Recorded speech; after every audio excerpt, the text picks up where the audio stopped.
Hey everybody, Josh Sheridan here with Barely Legal Podcast. They demand my alter ego, but I won't go because of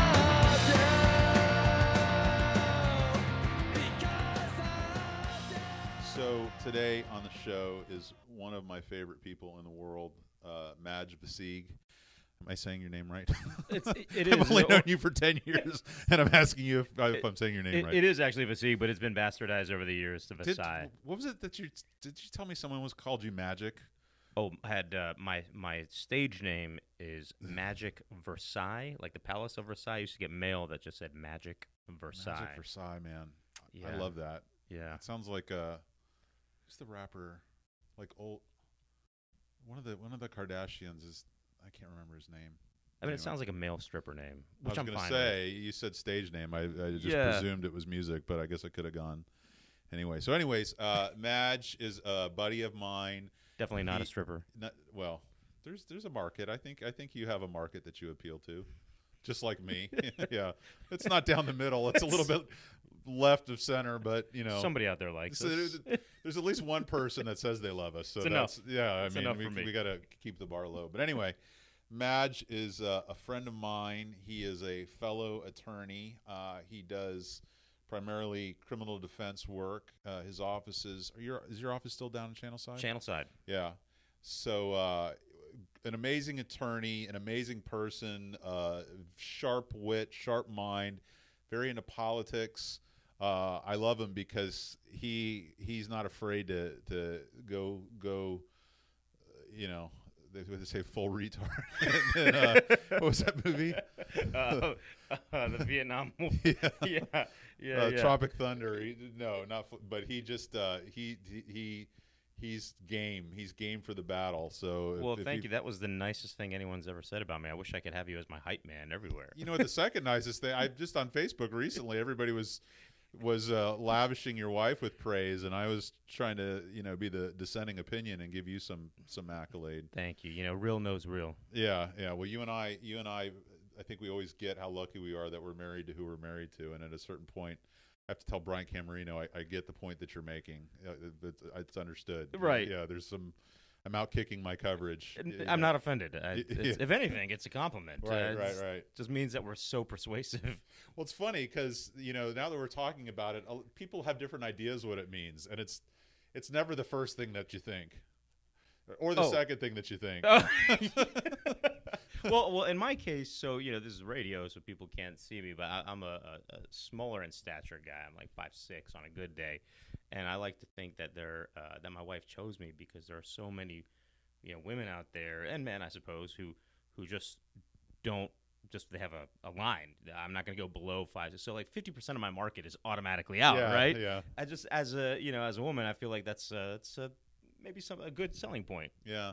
I read a line the other day that the riches are in the niches. So I mean that's you just have your market and you play to your strengths. That's right. Anyway, so did you go right out on your own from law school, or did you stop off at a firm or somewhere? No, I had a little bit of a short path the first couple of years. I started out at the public defender's office here with Julie Holt, which was a great experience. What years were you there? 2007, 2008. Okay. Right after law school at UF, and shortly after that, I started over at the ticket clinic. You did do the ticket clinic. I did the ticket clinic for about a year, and then I went in-house to a privately owned marketing company in Sarasota. I didn't know that. I did, I did that for another couple of years, and so right at about year 5, I started out on my own. Okay. So tell me about. Well, I guess we should start at the beginning. So how did you end up at University of Florida? Well, it's the only college I applied to Nice. out of high school, and in retrospect, it wasn't the best fit for me as a party animal Daytona guy, living with all my best friends. So afterwards, I transferred and went back to my hometown. I went to a small university called Embry-Riddle down in Daytona Beach, and as I got done at Embry-Riddle, I was contemplating going to work for the government because I speak fluent Farsi. This is shortly after 9/11. And ultimately, I was persuaded to just go to law school first and then potentially do that next. But when I got my grades back up and knocked out the LSAT and everything else, I got accepted back into UF, and I decided to go in and say, hey, man, maybe law school is going to be a little bit better of a fit than undergrad. How long undergrad were at UF? Just the first year. Okay, and then you did the last 3 at Embry-Riddle? Yeah. Had a lot of it took a while to get that GPA back up, but I'll tell you what. And then so you did your full law school career at UF. Full law school career at UF, yeah. And you found it to be a different experience than undergrad. You were a little bit more mature. A lot more mature. Yeah, a lot more mature, and smaller classes. And Gainesville's a pretty cool town. I'm a huge Gator fan, but if I had to do it all over again, I probably would have done undergrad at like a small private university from the beginning. Any other lawyers in the family, or are you the? I'm the only one. So you're the sounding board for God. Everybody everything calls from me. a parking ticket to a class action lawsuit to whatever it is. Oh, everything. Business litigation. Everything. Patents. Everybody calls me. Yeah. And I typically try to do the really, and not even just family, like friends too. Friends of friends, and basically, Iranians. We don't really go into the legal field very often. It's getting more and more of us are now, but in the past we didn't. So I was like, for a while, I was the only attorney that any Persians in the Central Florida area knew. So I'm glad you brought that up, because that's something that I wanted to kind of talk about with you. But so where were you born? I was born in Binghamton, New York. Really? Yeah, I was born there. My parents were in school there, but they moved down right after I was born. What do your parents do? My dad is a college professor, and my mom is a now retired elementary school art teacher. Where's your dad a college professor? At Embry-Riddle in Daytona Beach. Okay. Yep. Yeah. So you That's mentioned where I that. What did he teach? Economics. Oh wow. Yeah, he's got a small niche. It's actually really cool. It's aviation and airline. Because Embry-Riddle's got kind of an aviation type of. They do. They're what's the connection there? They're what's known as the Harvard in the Sky. Okay. Which is when you're the only university that does that, I guess you are the Harvard and the Yale and the Princeton and everything else in the sky. But no, it was a great place to go to school, and my dad's been there for 40 years now, 30-something years. Did you get that economics bug from him, or did you go the opposite way? Are you like a preacher's son? No, I was the opposite way at first. No, I learned a lot. I mean, everything in my life, and I'm an only child. Like you have a really good relationship with your I feel like I've kind of deduced that your dad plays a big role in your life, kind of. He did when I was younger, for sure. But when I was younger, everything was, when I think your dad was a teacher as well, right? He was in the seminary to become a priest, and he was a high school teacher. Yeah. So I think just growing up, kids of educators, you kind of have a very unique upbringing where you're kind of in the classroom all the time. Yeah. And everything kind of becomes a lesson. Yeah. Which is good, and and also kind of frustrating at the same time. Yeah. Because you can't just skate through life being a C student as a son. You gotta be an A student, right? Yeah. So every lesson in life to me was kind of taught through a prism of economics and supply and demand and yield and all these just macroeconomic theories. That actually made sense, and I feel like helped me rationalize a lot of things in life and kind of be very pragmatic. And unfortunately, though, as a typical teenager, I grew up deciding to be a conservative Republican. Really? Yeah, more libertarian leaning, extreme libertarian leaning. I thought things like... You know how many people that are listening to this just probably drop their phone to hear that? Yeah, because if you know Match today, it's a different world. There's somewhere in a yearbook somewhere. I've lost my eyes. Like a Reagan quote or something? No, there's a picture of me in the Young Republicans Club. Oh Just my straight God, I want that picture. It exists somewhere. Will you find it for me? I want to mount that and put it on my wall. I gotta reach out to some of my friends and have them find their yearbooks. But yeah, it exists somewhere. I shortly. So this was I graduated high school in 2000. So this was the end of the Clinton. You graduated high school in 2000? Yeah. Yeah. I was in my second year of law school in 2000. Yeah. Really? Oh, yeah, I guess that's true. I'm old. So am I. Anyway. Sorry, I don't mean to slam the brakes on the interview, but anyway, go ahead. Yeah, so I guess I think where did I leave off? So I was asking you about your dad. You're saying, son of an educator, and what part that played in your life. So so after when I got to college, I kind of began to change my political opinion just based on the president at the time, not so much anything else. And I was a avowed atheist at the time, so all the God doesn't like homosexuals talk was really one of the major things that I disliked. Yeah. And then that led to some of the other economic things. What other Republican president has ever balanced a budget, that kind of stuff. So I gradually just left, and then foreign policy, of course, starting wars for no reason, that kind of stuff. So this is something that organically you kind of became interested in. This wasn't necessarily a big talking point in your family. Yeah, I mean, you got to understand Persians as a culture. We don't really have the luxury. We never really had the luxury. And when I say we, I mean the people from the old country. They didn't really have the luxury of staying out of politics. So this is I'm going to cut you off, but this is kind of where I wanted to go with this. So how many generations are you here? I'm the first. My parents came here in the early 70s. And they were born where? In Tehran. All right. Yeah, so let's assume that the listener here are gringos who have no idea of geography. So let's talk about where's Tehran? So Tehran is the capital city of Iran, okay. Which is very similar to Iraq in that it's got the first three letters are the same, but otherwise it's totally different. A lot of people think that we speak Arabic, which we don't. It's Farsi. Farsi is actually a kind of a European Roman language, but it's phonetically written as Arabic is because of the history of it. But Tehran is a giant metropolis of millions of people with skyscrapers, and there's no camels for thousands of miles. Right. It gets cold as hell. It gets snowy. There's same kind of pollution that every major big city has. And what a lot of people know about Iran right now is they're our mortal enemy. Yeah.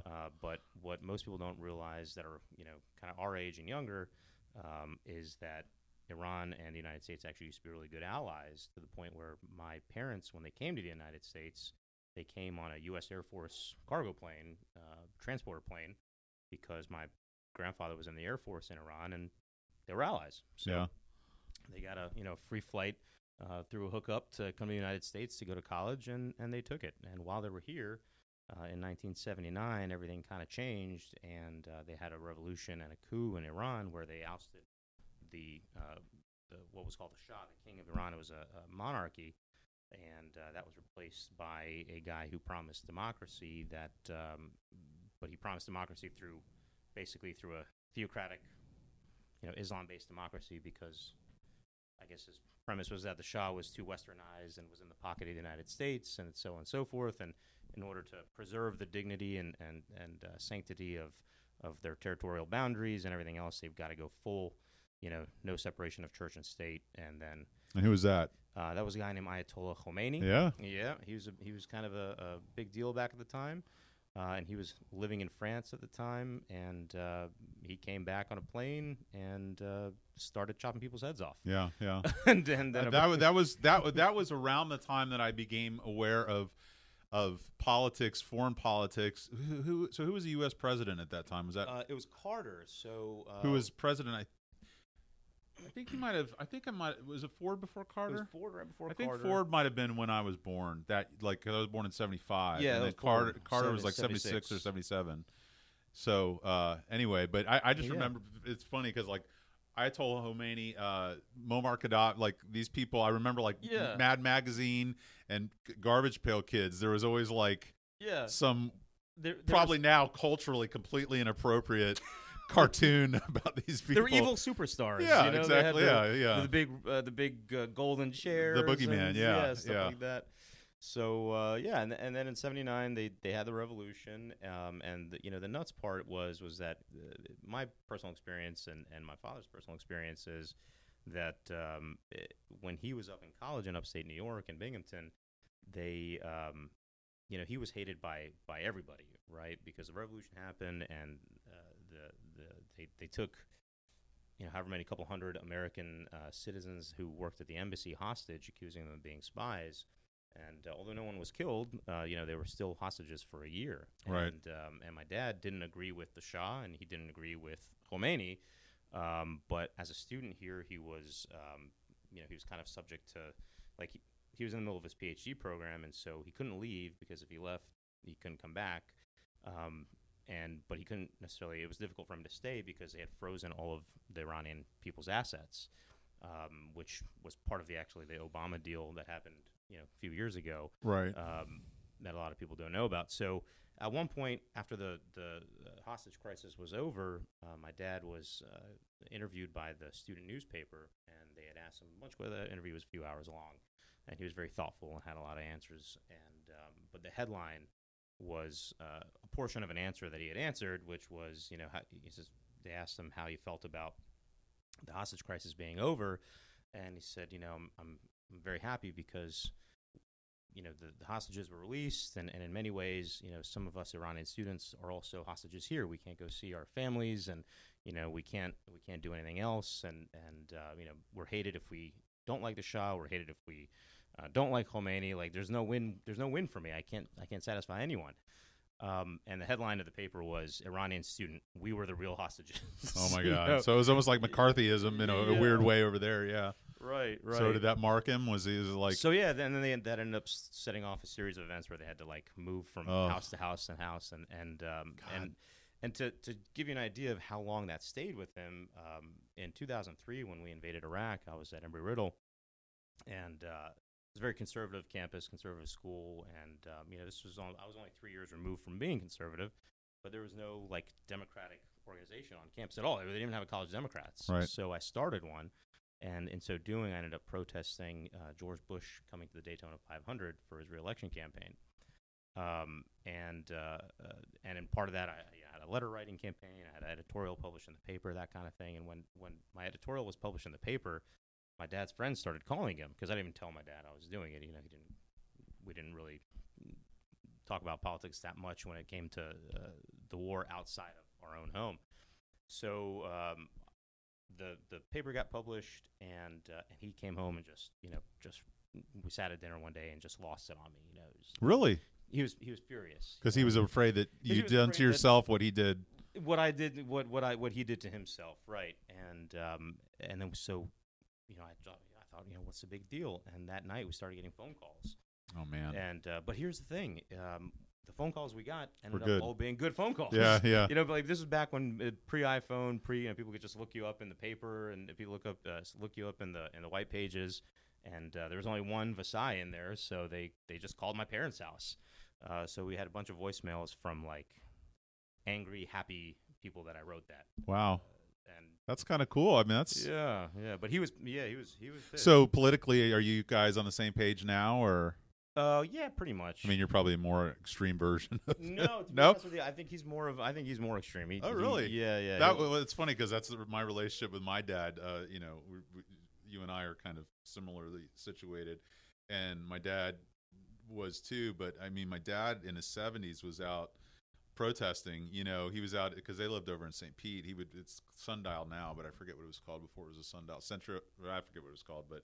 You go out there protest. It's like, you're insane. You're 70 years old. If someone throws a bottle at you or like he sounds like a badass. He was a badass. I mean, that's my relationship with my father. My dad was a badass, but he was a badass in all the ways that we don't think of. Like he didn't know anything about football. He wasn't a macho guy, but just razor sharp wit, razor sharp mind. And as a kid.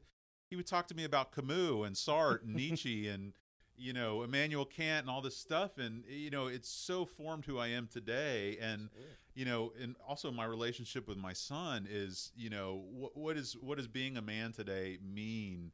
We've kind of come through this age of toxic masculinity and trying to kind of separate ourselves from what it used to mean. And, it's funny. And that's why I asked you, how much of you feel you were formed by your father. Yeah. But how much of it do you think when you're talking to your son or when you're talking to your daughter and you're raising them, like, I feel like that's just, I don't want to use the word, like, responsibility. How do you, how do you tell them what to think without telling them what to think? Well, so I'm an oversharer and probably people who love me will wince when I talk about this, but I'm very big into therapy. So I go to a therapist every Thursday, and I've been doing that for about 3 or 4 years. And with the practice of law, I mean, you got a lot of weight on your shoulders. And then for me with family law, I mean, you think about it, we've got 80 some odd divorces we're handling. So I'm an integral party to 80 divorces at this point. So you can just imagine the amount of emotion that we're wading through on any given day. And so anyway, I've talked to the therapist all the time, and one of my big things with them is always like, I don't want to screw up my kids. I don't want to screw up my kids. I don't want to screw up my kids. And she told me last week, she said, don't worry. The studies show that most of what happens to children comes from the mom and not from the dad. So don't worry about it. I was like, oh my God. Such a relief. Yeah. I was like, my wife's name's Dina. I was like, Dina, this is on you. She's like, I'm going to have to start going to therapy. So anyway. And raising kids, I didn't know too much about it because since I don't have my own, quite frankly, I don't give much of a shit about how you're supposed to raise kids. But, as I've gotten more mature and I've gotten kind of older and honestly post-Trump election, I've started to care a lot more about other people's kids. They're not my kids, but I do care about other people's kids. Sure. And, so I've done a lot of things, and I'm going to a lot of, I'm trying to educate myself on all sorts of different issues. And I was up in Pensacola just this past week for a few days doing some leadership training. And they had a really constructive panel there that was giving us some statistics and some information about, child development and education. And so, it all basically circles back if you do the math and you do the science and you read the studies about where we come from and how we're developed and how people become successful and make something of themselves. It all really boils down to apparently the age of 0 to 3. Yeah. Which I had no idea. It seems astronomically, insane to me. But when you see statistics like 85% of kids in the juvenile delinquent system are functionally illiterate, you begin to think, oh man, that's something we really ought to address. And especially in the age of tablets and smart devices, right. There's a lot of stuff that's coming, and it's hard because you work all day, you come home, and you want 5 minutes to go to the bathroom or whatever it is, and it's just so easy. And I'm guilty of it too, of sticking an iPad in front of them, But some of those things are educational. Well, and I'm not completely sold. Like I don't see the sky as falling quite yet. I grew up where people were blowing smoke in my face, and there was no car seats on a plane. People were smoking cigarettes. Yeah. So it's like, and hey, I go to therapy every week, so obviously I turned out okay. But I don't know that it's quite as detriment. I think there'll be kind of an ebb and a flow. And on a longer timeline, we'll see, I remember so Nintendo and Atari came out when we were kids. And I remember video games and then rap music. And then, Ozzy Osbourne played backwards. And all this stuff was the end of Western civilization. And ultimately, I don't know how much damage that did. Yeah, no, I think we've hit like a what's it called, an inflection point, I think is the new term that they use now. I think we've hit an inflection point though now, which makes things a little bit different in that we've got at least back in the day there were some kind of gatekeepers to information and some of that, and now we've hit this point where the concept of like facts and truth is just permanently broken, not just politically but with everything, and to the point where for Christ's sake, like, flat earthing is a thing, Sure, yeah. How have we hit this point, which is people are inclined to believe idiotic things, and they're inclined to believe idiotic things because maybe they didn't have a good enough education, through public schools or wherever it is that they got their education leading up to that point. Well, and people are more interested in facts supporting their views than their views being supported by, facts. You look at today, and we're all, we need to know who this whistleblower is. We need to know who this whistleblower is, so that somehow we can denigrate or destroy them to change the fact that we know what happened on the phone call. No, you're exactly right. I don't disagree with you to that. But even, that's political. That's everyday thing. But the concept of why do certain people have a damn opinion about flat Earth. I mean, it's ridiculous. There are people who have this is a bad thing to say. I understand it's going to sound condescending, and I've said it before, and I'm going to get some shit for it. But there are people who have opinions about things that just shouldn't even begin to have an opinion on that thing, right? Right, no. Like, period, end of story. Yeah. Like, this is not in your pay grade. Yeah. It's just the same way I'm not going to have an opinion of, and it's not like an education-based thing. It's just I'm not going to have an opinion on the, I don't like the tree in my yard, but I'm not a freaking arborist, So you mentioned an inflection point, and which this kind of gets into something else, and I'm so guilty. I mean, guys, I understand I'm a hypocrite on so much of what I'm talking about, but with social media, everybody is now the star of their world, and so correct. Every thought that they have on I mean, here I am doing a podcast, so again, please. But that little bit of self-awareness defeats whatever Well, I hope that's true. Narcissistic I hope that's tendencies true. you're getting to the point of for other people. Yeah, I hope that's true. Me too. But because I like you, I want to continue liking you. Well, but I mean, you look at Kardashians, you look at Logan Paul, you look at who's the guy that's always got all the models in his pictures. Dan Bilzerian. Yeah, he's going to run for president. I mean, everybody now is going to run for president. Well, I mean, supposedly, but I mean, everybody now feels that what their view is on something is important to the world. And, right. There's a balance there. I mean, you are important, but probably not as important as you think that you are. And just because other not important people agree with you doesn't mean that your group of people who are wrong about something all of a sudden become right. Yeah, just because you're all wrong together doesn't mean that you've somehow turned a corner on your view of things. And that kind of stands, the test of history too. Yeah. So anyway, you did public defender, and then how did you get over to Tampa? Well, I was already here, and just how did I get from school to Tampa? Yeah. I just honestly, I looked at a map of Florida, and I grew up on the East Coast in Daytona Beach. I looked at a map of Florida, and I was taking the Florida bar exam, and decided by process of elimination that Tampa was the best place to live in Florida. Were you married yet at that point? No, I wasn't. So you did. She went to law school after you, right? She went to law school after me, yeah. We met in Gainesville while she was just finishing undergrad and I was just finishing law school. And this is your wife, Morgan, we're talking about. Yes. And I love this. I don't know why this is so fun for me to say, but where does Morgan work? At Morgan and Morgan. Morgan and Morgan and Morgan. Morgan cubed. Yeah. Yeah. She, and everyone remembers, and every one of her clients loves it. That's funny. Yeah. So anyway, so you graduated, and what was she doing when you were in law school? She was a TA in the economics department at UF. Okay. And she was bartending. She was actually my bartender. Is how we met. And I tried to pick up my bartender. Nice. I was unsuccessful, but we became Facebook friends, and for the next year and a half, we you've chatted. You've told me the much grittier version of this story, which we'll save for the podcast. There is. There's a much more lurid storyline to be heard there, but there's a Daytona version of that story. So anyway, so you moved here and she moved with you, or how did that work? Yeah. She moved with me, and she was living there, and then she moved down to Tampa. We actually lived in St. Pete over in. You did? Just for a year. We signed a lease. I wanted to live on the water over in South Pasadena. Oh, sure. Over with the old folks, and I loved it, but that was far away from most of the things that I was doing. So we moved over to Tampa, bought a house, and now our mutual neighborhood. We do.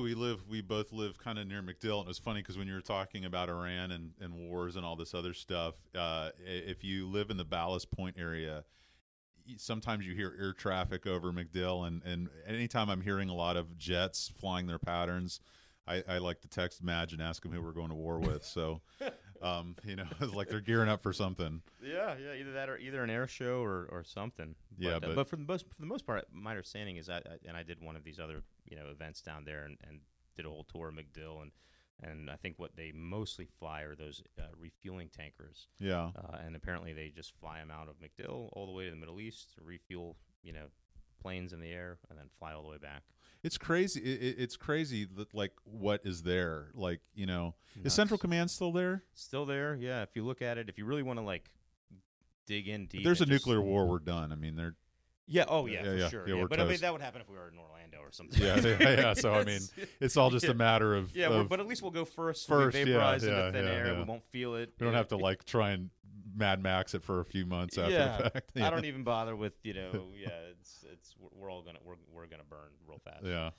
So anyway, you were talking about the jets refueling from. Oh right, yeah. So it's I just feel like there must be a better way to do that. I know. We're flying out of Tampa, going to the Middle East, refueling. Like Saudi Elon Musk jets. has got to be working on Tesla F-16s or something. God, yeah. I hope he's not in control of the military. I can't think of anybody more of a psychopath that needs to be away from military things than Elon Musk. Really? Oh yeah. I mean, considering who's currently holding the spot. Well, I mean, yeah. Well, yeah. I guess I don't want true, some insane billionaire in charge of our. I mean, I don't want him to be president either. I think he's got the same level of narcissism, but the problem is that he's at least slightly competent. Yeah. And I think that level of narcissism and competence is a dangerous equation. Right. So right. Like, he's already getting into like space. That being said, full disclosure, as a humble brag, both my wife and I drive Tesla Model 3s, cheap Tesla. So I like some of the products that they make. But as an individual, the dude is a full-on psychopath. I want the flamethrower. Oh, that's great. Yeah. I mean, but as I'll take the tunneling thing. I mean, that's nuts. I don't know if we can do that in Florida. Yeah, it's probably aquifer and whatnot. Yeah. So tell us a little bit about your practice. What's the name of your practice? Vasigh Law, defendtampa.com. I do all criminal defense now, and I really like it. But it's not the only thing in my life that I like. Well, yeah, because you're gonna have to remind me of the name, but you're involved in it's not a political action group per se, but what is it that you? Well, I do a couple things. I'm involved with some local nonprofits. I think the one you're probably thinking of is the New Leaders Council, which I'm really proud of. It's a great group of kind of progressive entrepreneurial types from all sorts of different backgrounds and stuff like that, both economic, socio, demographic, career-wise. A lot of us have gotten elected to positions locally and statewide. So it's a really cool organization to be part of, and it's one of those things that I hopefully want to get involved with in some capacity in the future. I really, truly did not care about local issues until after the 2016 election. But I realized, look, if we all just didn't care about issues, then, this is how people like Trump get elected. We get where we're at, yeah. Now, you were really involved in 2018 elections, right? Yeah, I did a lot during the 2018 elections. For the state attorney, or the attorney general of Florida. The attorney general, a good friend of mine is Sean Shaw. I think he would have done a great job. What's he doing now? He is a practicing attorney now. He's still doing a lot of leadership stuff for the Democrats statewide. He's showing up to a lot of events and kind of banging the drums for other candidates. He's a really, really good guy. A lot of people don't know this about him, but his father was the Supreme Court Justice Leander Shaw, which I'm sure you've heard a lot of opinions, our lawyer friends. He was a great Supreme Court justice, and Sean is a really smart, super guy who, chip off the old block. Do you think he's going to take a shot at it again, or? I certainly hope so. And if not Attorney General, then something else. He used to be a state representative, but he's definitely going places. So, are you going to be doing anything for next year? I haven't decided. I mean, personally, I'm not running for nothing yet, but I'm going to ask you about that. But to the extent that I'm going to be involved, I'm just going to kind of take it as I go. Just I'm going to help fundraise for people that I like and support people that I like. A good friend of mine, David Ferry, is running for state representative in an extremely gerrymandered district down in Manatee County. Okay. And he's got a great life story too. He was a Mormon his entire life, and he left the Mormon church right after. Not right after, but it was kind of a long time coming. Kind of similarly to how I left the Republican Party. He was just kind of pissed off about all the anti-gay stuff that the Mormon church was doing, and his entire life and family later, he decided he was going to leave. And so him and his wife were kind of ostracized from the community. When you're Mormon, like most of your friends and family are Mormon too. So, he really took I think an extremely brave step to kind of walk away from all that. Right. And his kids were all old enough to understand what was happening. And I thought that was a really unique thing that he had to balance with his kids. I'm always impressed when people kind of pull away from whatever the family tradition is. It just it shows some. I think that takes a lot to do that. Oh, huge, yeah, huge, especially like tight knit, groups sure, like yeah, that. Yeah. it's really fun. I don't know how much of this I can disclose, but he never drank, smoked cigarettes, didn't even have coffee, right? Right. And then, but he was like a marathon runner. He was very healthy all the time. And after he left the church, he went and got like a full sleeve tattoo and, Oh, wow. and started drinking Yeah. and in moderation, of Living course. life, yeah. Yeah, but he was just like, man, I was missing out this whole time. sure, I'm in you my gotta- late 30s. You got to get some patina on the car. You gotta trade paint. You Yeah, gotta, it's like, this isn't that bad. Yeah. So as far as your business goes, is your business, has it been a struggle for you to kind of occupy the space that you wanted to? Are you where you're at? Do you want to grow it more? Do you want to get into different areas? What's kind of been your experience with your private practice? Those are all good questions, and I wish I had solid answers for you, man. But I'm kind of in that position where my status quo was okay. A couple years ago, I kind of like you guys, right around the same time, I bought an office, intending to kind of expand and all that. But it coincided. It was right before Trump got elected, and I think had Trump.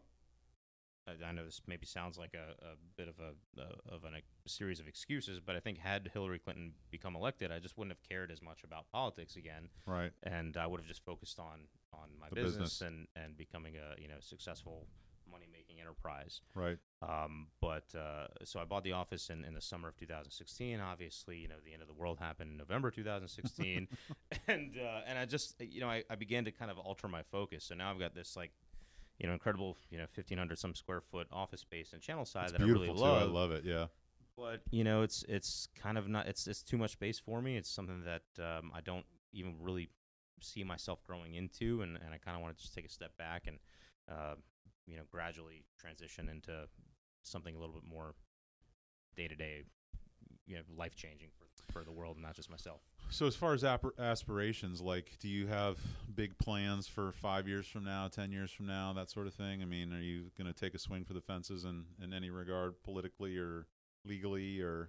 I'd be lying if I didn't tell you. I've thought about it, but not in any real concrete way. I know you're supposed to have a 5-year plan, but I'm a firm believer in the universe kind of has a way of creating opportunities. And sometimes if you have too much of I think sometimes if you're too committed to a plan, you tend to have blinders on and not go with the flow. You may call that ADD. I don't know. Yeah. I'm not 100% sure. Well, you're present. You're in the moment. I mean, that's a good thing. Yeah, I'm very. I like to meditate. Has that come naturally, or is that something you've had to work on? I think it kind of came naturally. Yeah. Yeah. Like what motivates you? What's your primary motivator? What My are the kids. things? But before your kids, Before my kids? like, is it anger? Is it joy? Is it Oh, money? anxiety, worry, neurosis. Just so you don't fail? Is Oh, just like I mean, the only reason the plane is in the air is because I'm keeping it in the air. I mean, that's my take on it. Again, hence the therapy every Thursday. Yeah. But yeah, so no fear, and it's funny because getting back to the conversation about kids, a big motivator for me is not passing on to them a lot of what I have experienced. I don't. I've led a relatively naive and quiet and not too crazy life, and it was just because as far as drugs go, I just thought you OD'd the first time you did drugs, or you sniffed marijuana, Yeah, that if kind of you're stuff. promiscuous, you have you get AIDS. quintuplets or get AIDS or whatever. Everything for me is the worst case scenario. That's what leads my life. My bar license is getting taken tomorrow. The IRS is knocking on the door. My wife wants to leave me. My kids. I mean, this is the world that I live in psychologically on a day-to-day basis. Oh God, that's terrifying. I feel your pain. I wish I had a more inspirational answer to your question, but that's honestly No, I appreciate that. I don't know, and that's what inspires you to do good. I guess is maybe averting disaster, keeping it between the ditches, like an unyielding, anxiety of failure and. But is it failing yourself, or is it like disappointing other people or failing other people? That's an interesting question. As you mentioned earlier, I'm an only child, and through the therapy, I've really kind of found out how important being an only child. Well, I want to say how important being an only child. The nature of the household that you grow up in, it really. You said 0 to 3, but the household that you grow up into has such a huge impact. And one of the things that I've found as being an only child is that you don't have age-appropriate people to mirror. Correct. So you are internalizing and empathizing with your parents, and you don't have the vocabulary at that age to know what they're doing, but you can sense on a very kind of emotional level that, you know, dad's upset or mom's upset, or maybe mom and dad aren't getting along, or right. you know, whatever maybe the way that they're dealing with the stress that they're going through is not the healthiest thing. So you kind of on a very primal level pick up on that. And so I think worrying came for me from being an only child and watching my parents internalizing, you know, what it is that you're experiencing from them. So I'm convinced that my neurosis has direct roots from being an only child, because you don't have a sibling there to like talk it out with or go back to normalcy, or to even just distract you. I mean, you know, when and I also, I mean, I don't know what the perception in the public is, but I'm almost 6'4", I'm 280 pounds, so I'm a bigger guy, and bigger guys, they kind of are thought to be tough, but I'm the biggest chicken shit in the world, A, and B, it's so easy to hurt my feelings and scare me. And I think a lot of that has to do with the fact that I didn't have, you know, a brother picking on me or a sister, you know. Well, yeah, but I think you, and to a certain extent, I are pretty well. I mean, look, being an only child, typically, and I'm sure Dina probably agrees with this, and probably a lot of your good friends will say this, like, you're a pretty well-adjusted only child. Like, you're not selfish. No, there's definitely generous, yeah. You know, there are only children who can manifest in a much. Yeah. and me, I like to say I'm a pretty well-adjusted only child. But then sometimes you got to think, well, that's kind of a shitty only child thing to think and say. You know, right? Like, yeah. Oh, I'm great. I turned out great. I don't know what everybody else is talking about. What's wrong with you guys? Yeah. But no, it's to a certain extent like you know, I think only children can kind of cut two ways. You can become you know, very, you know, Trump-like and be very narcissistic and selfish and kind of be out on your own, or childish, you know, because your parents didn't put you in those adult learning environments. But, you know, similarly to you, especially in my culture, because my parents, generally the people that they hung out with, you know, it was other Persians, like, and that, you know, everybody was like doctors and engineers and this, that, and the other thing. And so we would go to these functions, and it would be like the kids would be hanging out with the adults and having these adult conversations. So I'd be talking about, like, you know, adultish type things as a 10 or 11-year-old. Right. And that, I think, in many of the same ways, experience with me, yeah. Yeah, you end up kind of having, like, you know, talking to your, you know, listening to your mom's friends, like, you know, bitch and moan about their lives and the people that annoy them. Sure. You know, you're like, oh, okay, well, these are real world problems that I'm going to have in the future. Yeah. Oh shit, I hope I learn to manage that well. Yeah. No, it's true. It's true.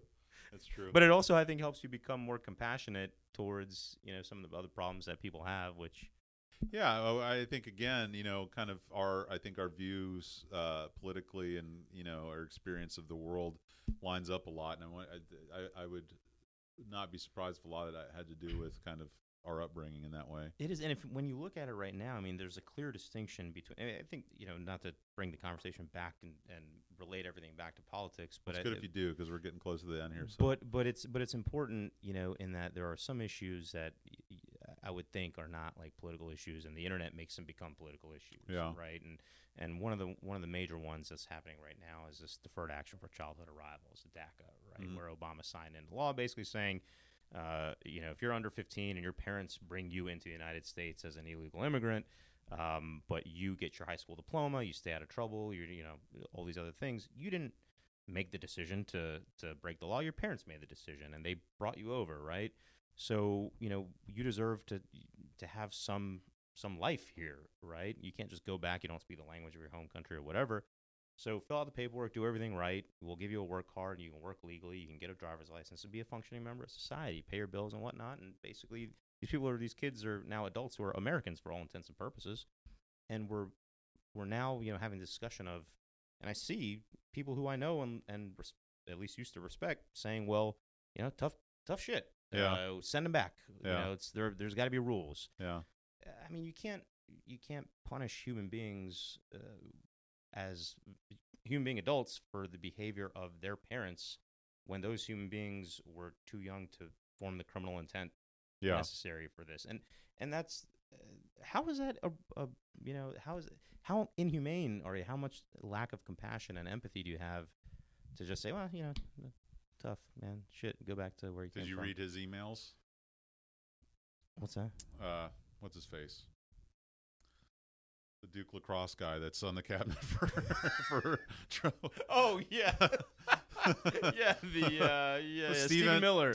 Yeah. Did you see that came out yesterday? I saw that. Yeah. And it is what it is. I mean, it's all the things that we expected and predicted. But yeah, it's always funny when it vets out.